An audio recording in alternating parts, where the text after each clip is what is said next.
د افغانستان د ملي رادیو تلویزیون درنو اوریدونکو او لیدونکو سلامونه او ښې چارې. د کونړ په زړه اسداباد کې د نومیالي شاعر، لیکوال، عالم او پیښ لیکونکي ارواښاد عبدالخالق اخلاص د زوکړې د 115 کلیزې په ویاړ د یو شمېر ادبي هستیو او مشرانو په ګډون یو ورځنی څیړنیز سیمینار ترسره شو.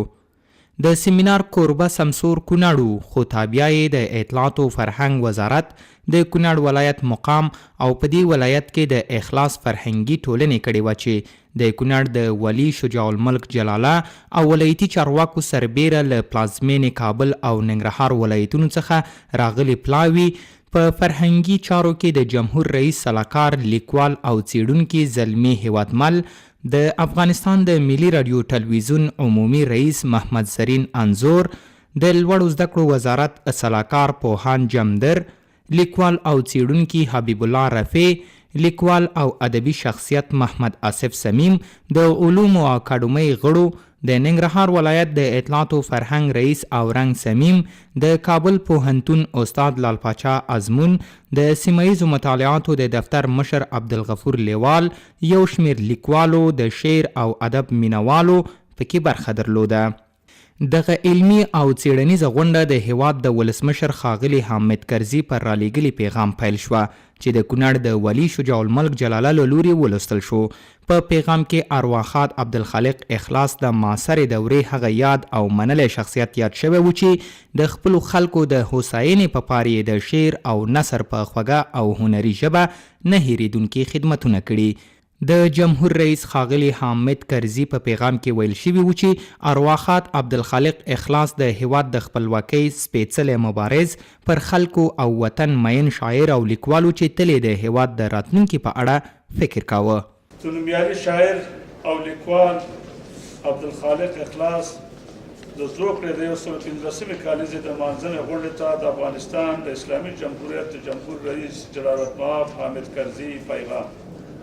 د افغانستان د معاصرو ادبیاتو د لومړنیو لیکوالو او شاعرانو له ډلې یو هم ارواښاد عبدالخالق اخلاص دی چې ادبي فعالیت یې په عماني دوران کې پیل کړ او بیا وروسته د هیواد په فرهنګي او نشراتي مؤسسو کې د کار په سلسله کې فرهنګي هڅو وده وموندله. د هیواد په دواړو ژبو پښتو او فارسي نظم او نثر یې لیکلی دی. د هیواد د استقلال د حصول په مبارزه کې استعماري ځواک سره د جنګ د څلورمې جبهې احوال او په دې جبهه کې د کونړ د غازیانو او مجاهدینو لکه غازي میرزمان خان او نورو کارنامې نظم کړي دي او د زماني اثر د واقعیاتو په بای هم اثر ولیکل. ارواښاد اخلاص صاحب د شاعرۍ او لیکوالۍ سربیره دیني عالم هم خلکو د خپل مشر په توګه مانه او په همدې دلیل په 1410 هجري شمسي کال کې د کونړ د خلکو ملي شورا ته د خپل وکیل په توګه وټاکل. زه ډېر خوشحاله یم چې نن د کونړ ځوانانو د دغه حقدار شخصیت د زوکړې د 115 کالیزې د نمانځنې لپاره دا غونډه جوړه کړې ده. د دې ډول فرهنګي غونډو جوړولو له دې جهته ضرور دی چې موږ د خپلو دیني علماو او فرهنګي مشرانو له ژوند او کارنامو خبر وو. د دې غونډې په جوړولو کې د کونړ د ولایت مقام، د کونړ د فرهنګیانو، د کونړ د اطلاعات او فرهنګ له ریاست مننه کوم چې د دې غونډې ترتیب او نظم کې برخه اخیستې ده. د غونډې بریا د لوی تختن له دباغه غواړم حامد کرزي د افغانستان د اسلامي جمهوریت جمهور رئیس. د پیغامونو په لړۍ کې د اطلاعات او کلتور وزارت پیغام د روح الله انوري، د پوهنې وزارت رالیږل شوی پیغام د تدریسي مرستیال عبدالقهار اخونزاده، د افغانستان د علومو اکاډمۍ پیغام د عبدالغفور لیوال، د کونړ پوهنتون پیغام د استاد نعمت الله کریاب، د ننګرهار د ولي پیغام د اطلاعات او کلتور رئیس او رنګ صمیم، د زمانیانو د کورنۍ پیغام خالد خان زمانی او په خوست پوهنتون کې د کونړیو محصلینو پیغام شیرشاه نعیمي له لوري ولوستل شول چې ټولو په یوه خوله ارواښاد عبدالخالق اخلاص منلی عالم، زړهسواندی مشر، ځیرکه سیاستوال، د خپلې ژبې، فرهنګ او خلکو ریښتینی خدمتګار، د لوړ فکر شاعر، لیکوال او مخلص څیړونکی بللی و چې له ځوانۍ تر زړه بوډۍ یې د هیواد د خپلواکۍ، د ولسونو د علمي کچې د لوړولو او د خلکو د دردونو د کمولو په برخه کې د ده مبارزه، هڅې او کړي خدمتونه نه هیریدونکي بللي وو.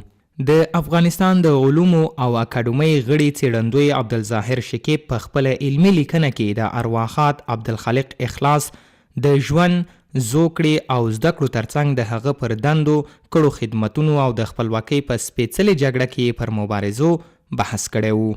ارواښاد عبدالخالق اخلاص د ملاجان اخندزاده زوی په 1919 هجري قمري کال چې د 1280 لمریز کال او 1901 میلادي کال سره سمون کړي د کونړ ولایت د وټاپور د دیوس کلي په یوه علمي او دینداره کورنۍ کې زیږېدلی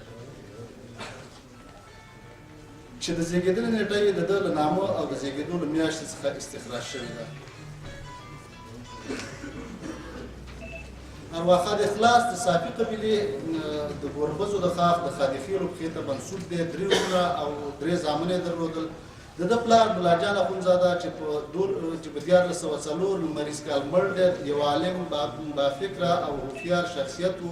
دیني علوم یې لوستي وو. کله چې اخلاص وزېږېده نو پر خپل زوی یې داسې نوم کېښود چې هم یې دیني اړخ درلوده او هم یې د زوکړې نیټه ترې څرګندېده، او هغه دا چې د ده نوم او د رجب المرجب د میاشتې ابجدي ارزښت چې سره یو ځای شي د ده د زوکړې نیټه ترې څرګندېږي. استاد عبدالرؤف بېنوا د اوسني لیکوال په پاڼو کې د اخلاص څېره موږ ته داسې ترسیموي. دی میانقده، غنمرنګه، خندرویه او دینداره پښتون دی. له هر چا سره محبت کوي، ډېر مخلص او پر زړه پاک سړی ښکاري. ساده وضعیت او بې تکلفه ژوند یې ډېر خوښ دی. ارواښاد اخلاص رسمي زده کړې نه درلودې، بلکې په کور او کلي او سیمه کې د پلار او سیمه ییزو ملایانو څخه دیني زده کړې او دیني کتابونه او همدارنګه د فارسي ادب کتابونه لوستي وو. په اوسني لیکوال کې د ده د تحصیل او تعلیم په اړه داسې راغلي.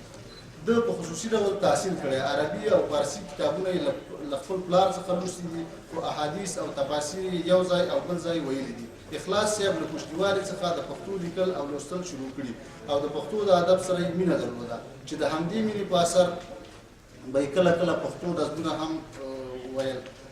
خو ارواښاد اخلاص په دې اړه په خپله داسې وایي: تعلیم او تحصیل مې ټول په خپل کلي کې د خپل مرحوم پلار رحمت الله علیه نه کړی، بل ځای ته د تحصیل لپاره نه یم وتلی.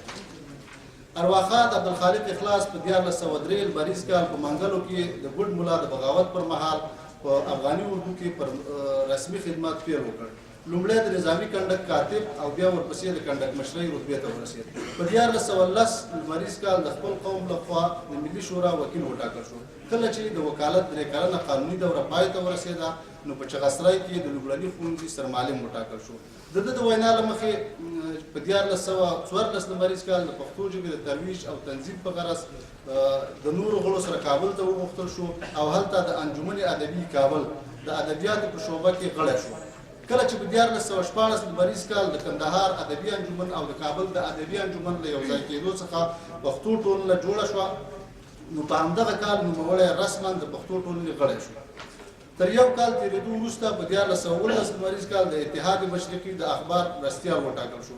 ارواښاد اخلاص په دغه اخبار کې د څه مودې خدمت وروسته یو ځل بیا په 1413 لمریز کال بیرته کابل ته راغی او د پښتو ټولنې د لغاتو د څانګې مدیر شو. دغه دنده یې تر 1421 هجري لمریز کال پورې په پوره اخلاص ترسره کړه. وروسته یې د کورنیو ستونزو او مشکلاتو پر اساس له رسمي دندې څخه لاس واخیست او په 1416 لمریز کال یو ځل بیا د ملي شورا وکیل وټاکل شو.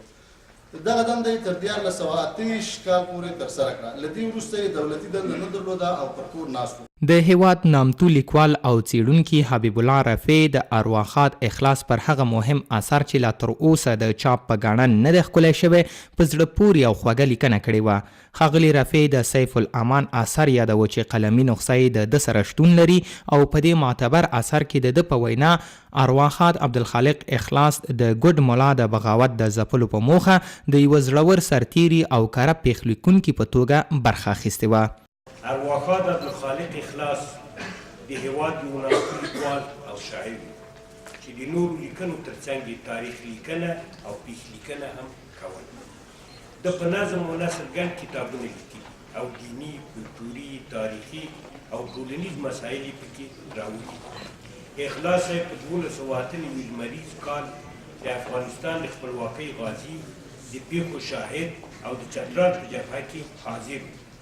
دا هم هغه وخت د استقلال امانیه په نامه یو کتاب وکړي چې لومړۍ برخه یې د افغانستان تاریخ او دوهمه برخه یې د چترال او کونړ د جبهې سترګولیدلې پیښې چې د نظم په غېږ کې رانغښتي د تاریخ برخه یې سرسري او حتی له تېروتنو ډکه ده خو د لیدلو پېښو برخه یې ډېره دقیقه تارتاریزه ده او د الفاظو په بڼه یې تصویر کړې ده چې په دې ترتیب یو دقیق پیښلیکونکی دی د استقلال امانیه کتاب لومړی ځل په 1903 لمریز کال په هند کې د لوی خان میر زمان خان لخوا چاپ شوی او له پېښور نه نشر شوی ما یې دوهم چاپ د یوې نیمګړې نسخې له مخې په 1915 لمریز کال ترسره کړ او د خپلواکۍ څلورمه جبهه تر نامه لاندې مې چاپ کړ او په 1904 لمریز کال بیا هم په همدې نامه چاپ شو او په 1909 کال د اعلیحضرت غازي امان الله خان د 50م تلین د سيمينار په ویاړ د اطلاعات او کلتور وزارت لخوا د استقلال امانیه په اصلي نامه دریم ځل هم خپور شو. اخلاص د سیف الامان او تاریخچې اخلاص په نامه دوه نور پیښلیکونه هم لیکلي چې سیف الامان یې په 1903 کال په جنوبي کې د ګوډ ملا له بغاوت سره اړه لري او په 12 څپیزه پښتو مصنوي لیکلی دی. تاریخچې اخلاص دري منظومه ده چې اخلاص په سپین ږیرتابه او د کهولت په دوره کې چې د صوابۍ په کم کې ژوند کاوه د افغان شوروي د جګړې پیښې پکې لیکلي دي چې دواړه قلمي او له نیکه مرغه له ما سره موجود. سیف الامان د ګوډ ملا په لمسون د منګلو د پاڅون تارتاریزې پیښې چې اخلاص صاحب یا لیدلي او یا یې دقیقې اورېدلي او دا کتاب په دې برخه کې یوازینی دقیق ماخذ دی چې پیښې په بشپړ دقت پکې لیکلي. انجینر اردلان زمانی بیا په خپل لیکنه کې د ارواښاد عبدالخالق اخلاص استقلال امانیه او سیف الامان دوو اثرونو ته کتنه کړې وه چې تر ډیره یې پکې د استقلال په څلورمه جبهه کې د کونړ د ولسونو پر ونډې او سرښندنې بحث کړی و. مولانا اخلاص صاحب د افغانستان د خپلواکۍ یعنی افغان انګلیس په دریمه جګړه کې ګډون کړی او د ارنوۍ بریکوټ او چترال د جبهې یا د استقلال د څلورمې جبهې د سترګو لیدلې حال یې په یو منظوم اثر کې خپور کړی چې د استقلال امانیه او د استقلال د څلورمې جبهې په نامه یې موږ او تاسو پېژنو. د استقلال امانیه په کتاب کې اخلاص صاحب د خپلواکۍ په جګړه کې د کونړ د ولسونو د ګډون تفصیل او میړانه بیانوي. دا کتاب د لومړي ځل دپاره د غازي امان الله خان په دوره کې په 1402 لمریز کال په پنډۍ کې چاپ او له پېښوره خپور شو. په 110 مخونو کې د استقلال امانیه اثر په اصل کې د شمشیر امان او ګلشن رنگین په نامه د دوو رسالو مجموعه ده. سیف الامان د توري او قلم د خاوند اخلاص صاحب یو منظوم بل تاریخي اثر دی چې په 1404 لمریز کال د ثور د میاشتې په 28مه بشپړ شوی او د همدغه جریان د سترګو لیدلو حال دی. سیف الامان د ملا عبدالله مشهور په ګوډ ملا او د ملا عبدالرشید تر مشرۍ لاندې د اماني حکومت پر ضد بغاوت او د انګریزانو د دسیسو په شنډولو کې د غازي میر زمان خان تر مشرۍ لاندې د کونړ د خلکو د تورو قربانیو او سرښندلو د ونډې او کارنامو تفصیل بیا هم د شعر په ژبه کې بیانوي. د کونړ پوهنتون استاد نعمت الله کریاب د ارواښاد اخلاص پر یوه بل ناچاپ منظوم اثر زړه راښکونکی بڼ یا نهضت پښتو لیکنه کړې وه چې د ده په وینا 360 بیتونه لري او د انځورونو په ملتیا یې پکې د انساني چاپیریال اړین توکي د 1215 وییو یا لغتونو په بڼه ښوولي وو. دغه اثر ټول 360 بیتونه لري چې یوازې د پښتو لغاتو شمېر یې 1215 کېږي. په باغ دلکش کې د انساني چاپیریال او د هغه وخت د اړتیاوو کارېدن ډېر توکي په پښتو دریو ژبو لیکل شوي او په ډېرو ځایونو کې د اړوند د شیانو انځورونه په خلاقه بڼه د ښاغلي اخلاص په ګوتو انځور شوي. د کتاب انځورونه دومره په زړه پورې دي چې اخلاص پرې د لیکوالۍ تر څنګ انځورګر هم بلل کېدی شي. نهضت پښتو قاموس یا سنګي ته ورته اثر هم یادولی شو په دومره توپیر چې لغات او کلمې د الفبا په ترتیب نه دي راغلي او د لغاتو د معنا او نظم کولو وروسته د درس یا سبق په ډول په جملو کې کارېدلي. دغه اثر د عامد د فرهنګ سره د پرتلې وړ ځکه دی چې د لغاتو د معنا ترڅنګ یې سمبولونه هم شته دی. فلنډ په دغه کتاب د ښاغلي اخلاص تر ټولو غوښه اثر دی او پښتو او دري سینګی بللی شو. د علومو اکاډمۍ غړي څېړندوی عبدالرحمن حبیبزوی بیا د ارواښاد عبدالخالق اخلاص هنري نثرونو ته کتنه کړې وه او په وینا یې چې نثرونه یې کټ مټ اوسمهالو لنډو کیسو او یا د ډرامو سناریو ته پاتې کیږي. ما په خپل دغه لیکنه کې د ده دوه نثري ټولګې راخیستې دي چې هغه یو لنډه کیسه ده اکرم جان او لالی جان تر سرلیک لاندې او یو د بل هنري پارچه ده چې هغه د اټکل پټال ځنګل دي.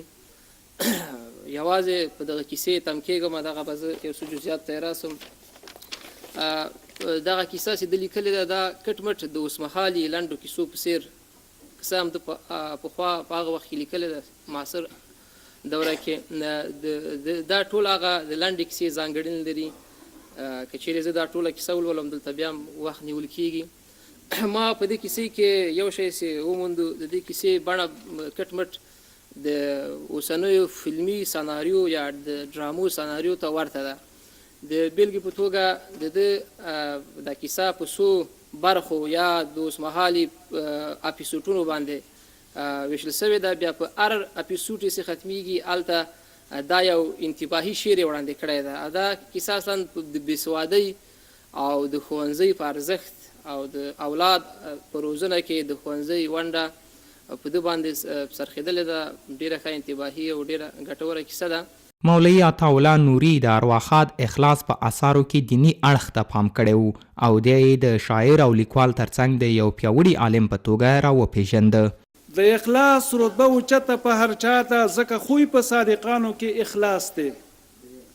ښه صفت چې په عالم کې د چا غواړي د عزت په خاوندانو کې اخلاص دی.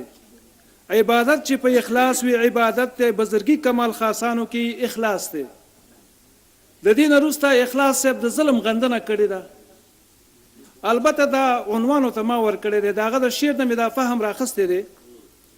هغه داسې وایي خدایه خپله د ظالم ظلمونه ګوري بیا سزا ورکوي هم چې بې رضا شي. د پیلانو خاوندان مرغانو دل کړه شو نازل په نمرودیانو باندې ماشي. پیراونیان یې کړه هلاک په رود نیل کې د لوتیانو حال د هم قیاس په دا شي. سوابق دغسې ډېر پخوا تېر شوي تاریخ وګوره چې ښه یقین دې راشي. اخیستی شي انتقام د ظالمانو کې اخلاص غوندې مظلوم صبر والا شي. اخلاص صاحب چونکې عالم و لیکوال و شاعر و کسب او کمال زده کړې ته هم ترغیب ورکړی دی چې ورونه باید کسب او کمال زده کړي. چې الکاسب حبیب الله کاسب د الله دوست دی. هغه لیکي اوس کو لږ څه همت څه هم غیرت وشي سم زمونږ په زړونو یو رغبت وشي زده کړه د صنعت او د حرفت وشي رفع به یو رنګه د زحمت وشي زر د چې قابل د وجاهت بشو. او بیا په آخر کې ډېر یو ښکلی شعر دا لیکلی دی چې روغ رمټ لري لاسونه پښې دواړه په ډګر پرېوتې دغه شان ولي د میږي په شانې وګټه یې وارې د کارغه غوندې ناس په ډیران ولي. د ارواښاد عبدالخالق اخلاص د نورستان یا جدید الاسلام یو بل مهم اثر ته د علومو اکاډمۍ غړي څېړندوی رفیع الله نیازي کتنه کړې وه چې په خبره یې یاد اثر په 1313 لمریز کال د پښتو ټولنې له لوري د کابل کلنۍ په 20 مخونو کې چاپ شوی چې تر ډیره یې د نورستان ولایت د خلکو دودونو او رواجونو ته پکې پام کړی. نورستان یا جدید الاسلام د عبدالخالق اخلاص د هغه اثر نوم دی چې په پښتو ژبه یې لیکلی او په 1413 لمریز کال د پښتو ټولنې لخوا په سالنامه کابل کې چاپ شوی او د دغه کالنۍ 20 مخونه یې ښکلي کړي دي. زما د معلوماتو له مخې دا د نورستان او د هغه د استوګنو د پیژندنې په اړه له لومړنیو خپرو شوو لیکنو څخه ده چې د دغې سیمې او قوم د پیژندنې په اړه ډېر په زړه پورې معلومات لري. لیکوال د دې اثر په پیلامه کې د سریزو په توګه په لنډیز سره د خپلې لیکنې موخه او هدف بیان کړی او هغه له عمل ښودلی چې له عمله لیکوال په اړونده موضوع د لیکلو لپاره قلم راخیسته دی. د اثر اوډنه د نورستان د خلکو د هغه وخت د دودونو، عنعنو، خویونو، تاریخي، اقتصادي او ټولنیزو حالاتو د پیژندنې په اړه په کوچنیو، منځنیو او لویو سرلیکونو کې شوې. عبدالحلیم همت په خپله ښکلې لیکنه کې د ارواښاد عبدالخالق اخلاص 12 کلنې شاعرۍ ته پام کړی و چې دی یې د لوړ فکر او ښه پیغام لرونکی خوږ ژبی شاعر بللی و. ما چې دغه شعرونه ولوستل نو تر ټولو لومړی مې د شعرونو سرلیکونه او تاریخونه وکتل. راته معلومه شو چې دغه شعرونه د اخلاص صاحب هغه 12 کلنه شاعري ده چې د کابل مجله کې د 1901 څخه تر 1943 میلادي کال پورې چاپ شوې ده. د تاریخ له مخې دغه شعرونه د اعلی حضرت نادرشاه له مړینې 2 کاله وړاندې او د اعلی حضرت ظاهرشاه د پاچاهۍ په لومړیو 10 کلونو کې ویل شوي دي. د 1909 څخه تر 1943 شعرونه په هغه زمانه کې لیکل شوي دي چې په نوره نړۍ کې دوهمه نړیواله جګړه ښه په درس کې روانه وه، خو افغانستان پکې ناپییلی پاتې شوی. که د شعر محتوا ته راشو نو د اخلاص صاحب دغه 12 کلنه شاعري ټولنیزه، پیغامیزه، انتقادي، ویښوونکي او تګلوري ورکوونکي شاعري ده. عشقي شعرونه هم لري، له دې سره له پنده ډک کیسه ییز نظمونه هم لري او قصاید هم. که بیاني اړخ ته یې وګورو نو تشبیهات، استعارات او تمثیل پکې ښه زیات کارول شوی او له بدیعي ښکلا مالامال دی. د سبک سلاست او اسانۍ له مخې د عبدالرحمن بابا له شعرونو سره نږدې ګڼلی شو. د ارواښاد عبدالخالق اخلاص د زوکړې د 115 کلیزې په ویاړ دغه علمي او څیړنیزه غونډه د هیواد د پیاوړي او منلي لیکوال او ادبي شخصیت استاد محمد آصف صمیم تر لنډې او خوږې ارزونې وروسته د ارواښاد د لمسي عبدالمختار له لوري د پریکړه لیک په لوستلو سره پای ته ورسېده چې پاموړ غوښتنې پکې شوې وې. لیکوال، شاعر او څیړونکي ارواښاد عبدالخالق اخلاص د یو ورځني علمي سیمینار د ګډونوالو پریکړه لیک او غوښتنې. اول، یو ښوونځی دی د اخلاص صاحب په نامه ونومول شي. دویم، د ده ناچاپ اثار دې چاپ شي. دریم، که شونې وي د ارواښاد جسد دې هیواد ته راولېږدول شي او که نه نو د خیبر پښتونخوا په صوابۍ کې دې د هغه قبر اساسي ورغول شي. څلورم، د دې سیمینار د مقالو ټولګه دې چاپ شي. پنځم، په کونړ کې دې د نورو علمي شخصیتونو یاد غونډې او سیمینارونه هم دایر شي. د افغانستان د ملي رادیو تلویزیون درنو لیدونکو او اوریدونکو له کونړ ولایت څخه مو د ادبي او څیړنیزې غونډې راپورتاژ همدومره و. له ملتیا او پاملرنې مو منندوی یم. تر بیا چې زه خیبر ډګر له خپلو نورو ملګرو سره یو ځای ستاسې درانه خدمت ته حاضرېږم، پر څښتن مو سپارم. نیکمرغه اوسئ.